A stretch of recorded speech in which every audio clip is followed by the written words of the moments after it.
Welcome, everyone. It's another episode of Doctor in the House, and we're excited to be here with you today. And of course, you know, this is where we discuss health issues. I call it like a mini consultation before the actual consultation when you get to the hospital. So we discuss health issues and we enlighten you about these issues and help you find solutions to all these issues that you suffer most of the time. Remember that the phone lines, the WhatsApp lines are open, so feel free to send in your messages. It could be questions to the doctor in the house, and he will be willing to go through with them, especially if it aligns to the topic of the day. And today's topic of the day is an issue that we often think is not serious, but these things can metamorphose into bigger issues, bigger problems, if not taken care of. And it's the issue of foreign bodies in the ear, nose, and throat. Foreign bodies in the ears, nose, and throats. I'm sure you have an idea of what I'm talking about. From kids putting beads in their nose and their ear, playing with it, and even adults mistakenly swallowing things and all that. Even flies zooming into your ears, zoom, and the fly is inside.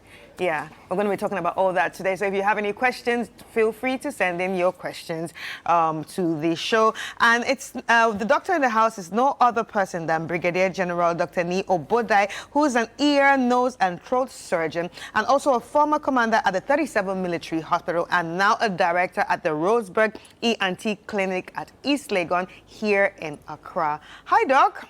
Hi, Grace. You're looking very nice. Oh, thank you very much. You're ready to take us through the day. Certainly. And I see that you brought a little gift on set. Yes, those are exhibits. Okay. We'll come to them. Exhibits. Yes. So these are what you've been dealing with. These are foreign bodies that I have personally taken out.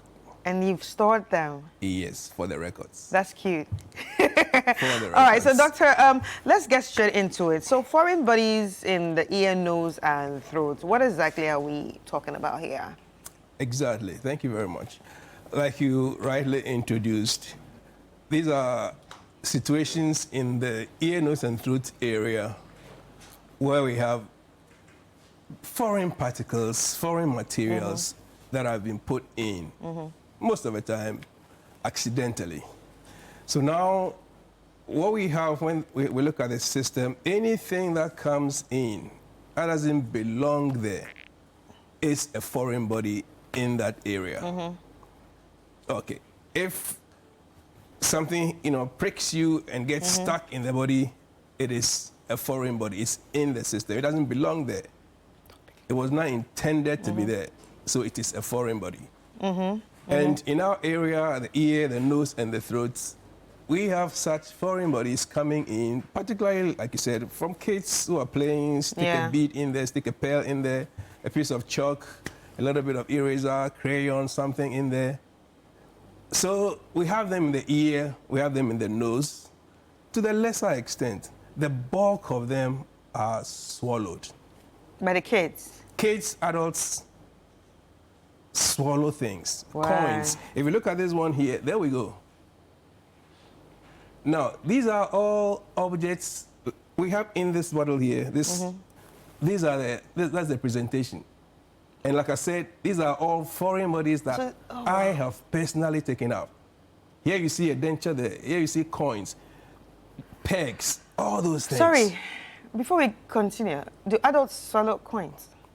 Kids. Okay, kids mostly. So all that you see there, these are coins that have been swallowed by kids. They carry you, bring them in, coins. You check the x-ray, that's the coin sitting there or sitting up there. Right. You have to go get it. And then... swallowed, not inhaled. Yes. So what age are we looking at mostly that come up with these issues? Yeah, but it comes all across. Okay, because little kids, even toddlers. I got a toddler who swallowed a bunch of keys. What? Wardrobe keys, a kid swallowed, was stuck in the back of the throat. A toddler, she hadn't even walked yet. Okay, so it cuts across. When it comes to the coins, it comes to the, what do you call it, the chalk, eraser, and things like school-going age. School-going age, yes, they encounter those kind of toys, broken pieces of parts of toys, beans, seeds, organic, inorganic, all those things. They could just put in. I had to go to theater on a Christmas day because somebody's Christmas gift had ended up in his nose. Oh, wow. And it was so deep, Christmas Day, you got to go get it out because it was so Right. deep.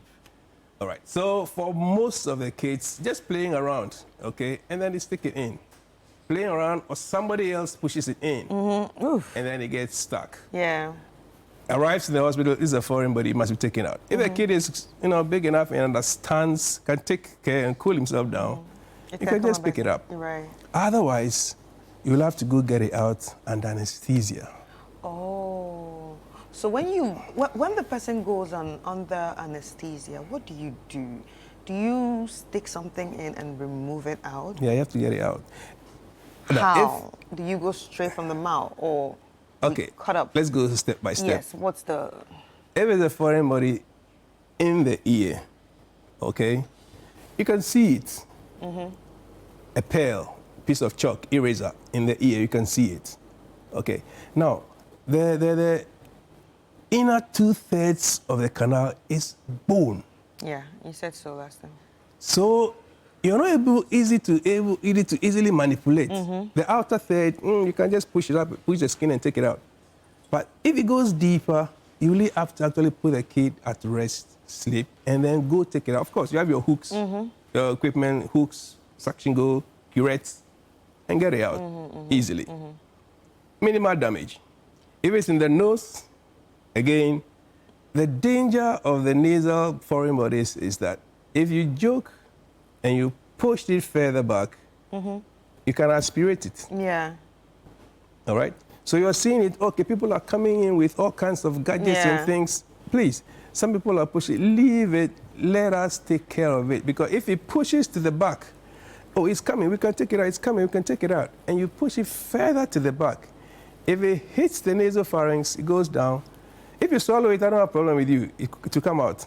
But if you inhale it, the kid inhales it into the trachea, into the lungs, that is lung division. You have to go and do bronchoscopy now to remove that foreign body. Wow. So it's important to take care of it. Now, if it comes into the, like you asked now, if it's swallowed, there are 3 places along the esophagus where it can get stuck. It can get stuck at C6, C7, can get stuck at T4, can get stuck at T12. All right, natural narrowings of the esophagus. So we only go into the esophagus because of foreign bodies. Because the esophagus actually is in the chest. Yeah. And it belongs to the cardiothoracic surgeons or general surgeons for that matter. But once it's a swallowed object, we got to go in and go get it. So we put you to sleep, take our scoop, go in, look for it, find it, pick it up, and get out. Right. Right. Wow. It's interesting the kind of things that you see and looking at So, all yes. this, it's just so much. I'm Yeah, like, so- what are these children doing with so many So coins? the little ones, those are little ones, probably ear and then the nose. Even the bulk of even them. the drink cup. Yeah, I removed that origin bottle top. For somebody who sat in, I think the bottle top fell in the glass or so. He didn't know, took it and drank it. Oh, an adult. An adult. Oh, it had to be. And swallowed it and was stuck in the middle of the chest. So that's the That was T4, T4. the thoracic All right. vertebrae. So when people swallow it, do they That's feel a it? pin. Yeah. And there was a pin too. Yeah, that's one. a pin. That's a denture. That's a denture. There's another denture up there. That's for old people who are using dentures, advertently gets broken, and then they inadvertently swallow it. So when people swallow foreign objects, I've never swallowed one before. The highest I've swallowed is a seed. And I was waiting for the seed to grow in me, but it didn't. You just come out to pass It out. never grew. So, like, when people swallow some foreign objects, such as the drink cap and the coins, do they feel it? I'm asking for the parents that probably have toddlers. How would they know that this kid has swallowed something? Oh, there's a foreign body in his throat. The foreign body. Okay, Very good. swallowed a foreign body. How would they know? Good. A lot of the coins, 50 cedi, 50 peso coin kind of thing, a lot of them get stuck in the neck. Okay? So there's tension. You can swallow, right? Water can go around it. It hasn't filled the esophagus completely. It's stuck there, but there's space around it. So water can go, food will hit it. But there's tension there because it's not normal. It's not painful. supposed to be there. So does it hurt? Well, we'll give you some minimal pain, to give you some pain. But the discomfort is what usually the kid does. Some of them actually drool if it comes to fish bones. If it's stuck in the sinus piriformis, just at the entrance of the esophagus, you can't swallow. You just be drooling. Okay, even it's as adults? pain. Yeah, adults. There's some bones. This a bone there. Yeah, I've seen a bone. Yeah. Okay, that's a bone there. Yeah. That's a bone right up there. That's a very big bone, though. Like that. Yeah, and the typical ones, the hard bones are from tilapia, from redfish, and then mudfish. Oh. Those are hard bones. So bone from tilapia, Yeah. redfish. Herring, it will just pass and go. A few will scratch and go. But if you get stuck or you swallow on a tilapia, but it's not breaking, it's stuck there. Because those are hard. All right, so bones, you cannot even swallow, you'll be drooling. Right. A coin stuck in the neck of the throat, you feel the tension and the pressure, so it has to be removed. Get an x-ray done, that's the coin sitting there, everybody can see it. Right. And then just go back and pick it up. But are there a difference of what tends to be stuck in an adult's throat versus a kid's throat? Or let's just say all of them, like all areas. Yes, like I said, from the beginning, if you have things like pieces of chalk, those are kids, all right? Coins, I've seen earrings swallowed, parts of it, toys swallowed. The difficult one is the fishbone. One was a weird one, but they are pins, okay? But trust me, even a pin, needle, let me say a needle, some of them get swallowed, they go through, and they pass out. They don't perforate anything? Now, they don't perforate anything. If you swallow a coin and it falls through, goes through the esophagus, gets into the stomach, nobody's going for it. It will pass out. So if you want to be sure, parents will have to be sure, inspect and be sure within the next 2-3 days that a coin has passed. We can follow it up with radiology if it's radiopaque coin. Check it out, or it's still there, it's come out. But otherwise, once it gets through the esophagus into the stomach, I'm no on call anymore. Right. It's gone out of my area. Right. And in any case, it will pass out. So what are the immediate dangers when all these things get stuck in your ear, nose, and throat? Immediate dangers. I got a foreign body that was stuck in the nose, stayed there, hardened, organized, and became a stone, rhinolith. That you have to now go. Now it disturbs the mucosa because it's been there for a long time. So the person didn't know? He probably thought, I'm using my right nostril, so the left one, it looks like it's blocked. It looks like blood. It works, it bleeds a little bit, so it doesn't take care of it, okay? Kids can have it there because they're afraid to tell their mommy, Mommy, I think I put something in my head. They're afraid for beatings, so they might keep it there for a long time until the nose starts running, okay? And then you have to go and take it out. But I've seen a coin that has stuck in somebody's chest for like 3 months. Now, the problem is that because it's in contact with the mucosa, it creates necrosis. So it can create, some erosion around the mucosa. I was going to ask, it doesn't erode? And here in the chest, that's really dangerous. Because if the esophagus ruptures and perforates, the fluid will go where? Into the mediastinum and into the chest. You're in trouble. In fact, even for us, if you're removing foreign objects, if there's a coin, I'm not too worried, it's so rounded. If you're removing a bone, if you're removing a denture so rugged, you really have to be careful you don't damage anything around you. The esophagus in your attempt to pull it out. So sharp, rugged objects, if somebody swallows the ring between the peg, the edges are sharp. Yeah. So if you just pick and you may cut the whole length of the esophagus and create a wound. If it's deep enough and it perforates, you'll get into trouble because you're going to get mediastinitis. The fluid will go into the chest cavity. Wow. So it is with care that such objects will have to be removed. Right. So in such emergencies, when they happen, what's the first thing a parent, a guardian, or even the person that is suffering it can actually do? If it's in the ear, like I've told you, there's so narrow space. Please, don't push it in, don't damage it. let us take care of it and get it out. If it's in the nose, I've given you the complications already. It can easily, because it's so smooth. And because it's there, the body's already producing mucus. So the little slimy, it can just slip through and then fall in there. The danger is aspiration. Okay? If it's in there, in the stomach, well, it hasn't got into the stomach, in the esophagus, it's the pressure and the tension. All right? And let me just put it out there. There are some situations, I believe a lot of people will just mention, if you swallow a bone, fish bone, what they tell you is this: go get bread. And Gary. Or go get banku. And kinky. And swallow it. Yeah. Let it be strong. Yeah. So that it will, ideally, it will push it down. Yeah. But that is so dangerous and so wrong. So we're making it worse? Yes, you are. Oh my God, I've swallowed Eba so many times. Listen, the pressure from the big banku you are swallowing pushes the bone further into the tissues. Yeah, so it continues to choke it instead of taking it out.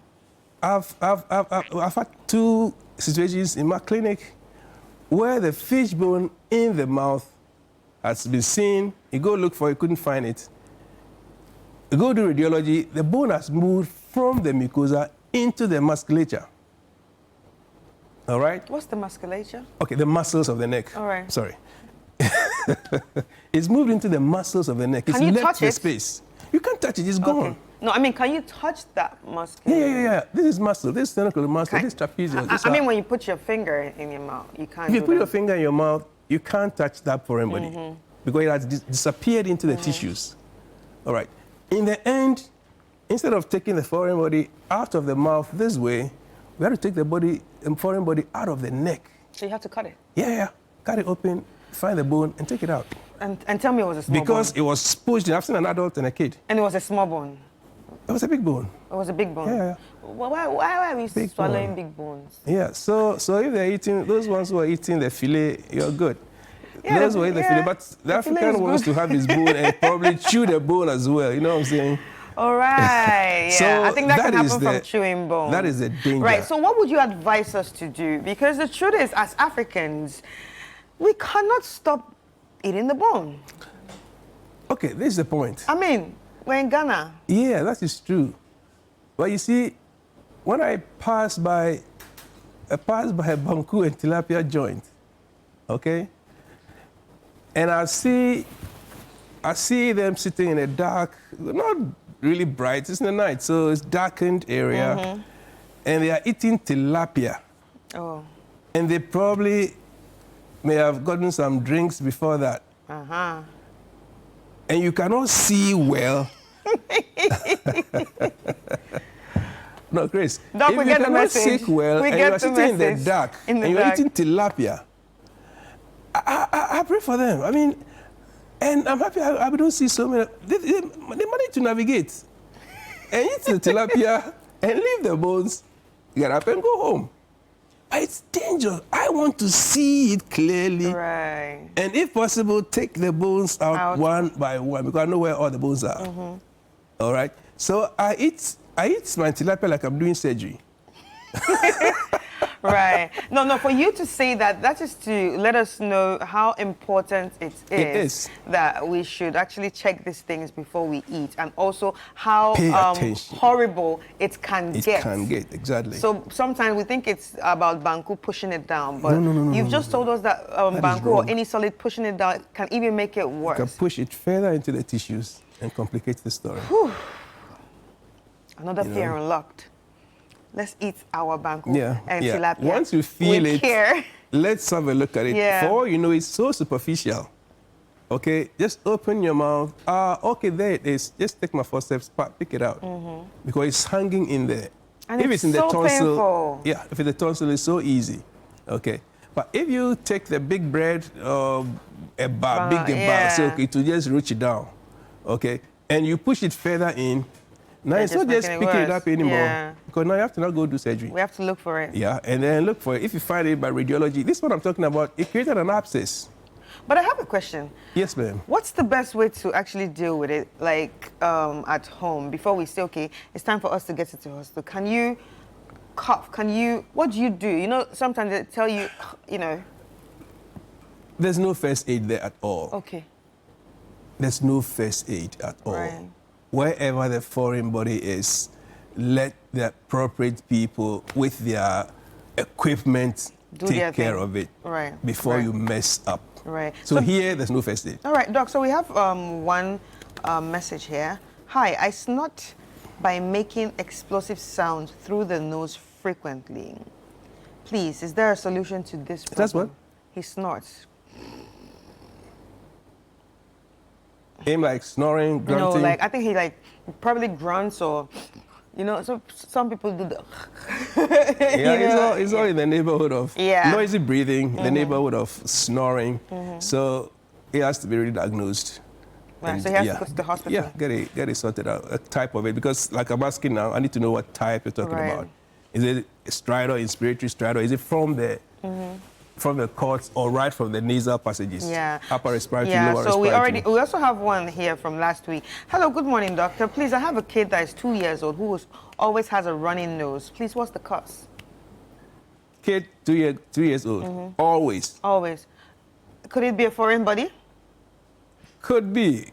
But if it's with breathing issues and all that, runny nose, discharges and kind of thing, it probably could be 2 years. It probably could be an adenoid. Oh yeah, we talked about it yesterday. Could be an adenoid sitting at the back there. Right. Of course, allergies will play a role, but they come on and off. It's also permanent for the whole period. Your nose is running, purulently discharging, kind of thing. Right. So that may be. For a 2-year-old, I'll go for adenoid. Wow. So, Doc, what advice would you give anyone if, say, I mean, you've already explained it, but how do parents actually look out for issues like this? Parents should, with eagle eyes, monitor kids around the house. It's tough, okay? But then it also depends on the kind of things that are they're exposed to. All right? If kids are playing, you just leave them or let them play. But what are they playing with? Exactly. Yeah, are they pieces of things? You know, if you can avoid it, leaving little things, you should be able to know what things can create trouble. All right, what things, so that you create the atmosphere so that kids can play without even getting any trouble at all. But if there are objects that can be swallowed, that can be pushed in the ear, that can be pushed in the nose, kids would do it. One person will even do it for the other. Somebody says, okay, I didn't do it. My friend pushed it into my nose. For what reason? They were playing. All right. So eagle eyes, keep the eyes, monitor the kids as they play, and of course, set the atmosphere so that there will be dangerous things around available for them to either stick in the ear, stick in the nose, or to swallow. Right. So what about adults working in certain environments? What precautions would you say they should take? Environments such as? An environment that probably has a lot of bugs and, you know, things that can fly around into your ear. Oh, those ones you can't control. Yeah, a bug can fly into your ear. Some people sleep, a little roach, you know, finds its way into the ear. All right? Those ones are accidental. Nearly all of them are accidental, all right? So then you can't do anything. Just get some oil in the ear, the animal dies. Okay, with that one, you use an oil. Yeah, that's the first aid for that. But the rest, there's nothing like a first aid. You need to run into the hospital. Yeah. If you put a cotton bud in your ear, leave it there. Bring it to me. I'll take it out for you. All right. That's not an emergency at all. All right, Doc. So what's the tip of the day? Yes, so the tip of the day, I'll put in a warning. Please, please, please, please, please, please, do not attempt to remove any foreign bodies at home. Leave it for us trained personnel to handle that so you don't run into complications at all. Right. All right. Thank you so much, Doc. Please, don't attempt. All right. Thank you so much, Doc. It was really interesting having this conversation with you. We've learned so much. Especially what I'm taking away, I'm never going to swallow any solid food when that bone gets stuck, because I don't want to make it worse. And I hope you've also learned the same thing. Anyway, ladies and gentlemen, it's been Doctor in the House, and we have been speaking to Brigadier General Dr. Nee Obodai, who is actually the director of the Roseburg ENT Clinic at East Legon. Thank you so much, Doc. It was really nice doing this with you. Same and here. see you on the next episode.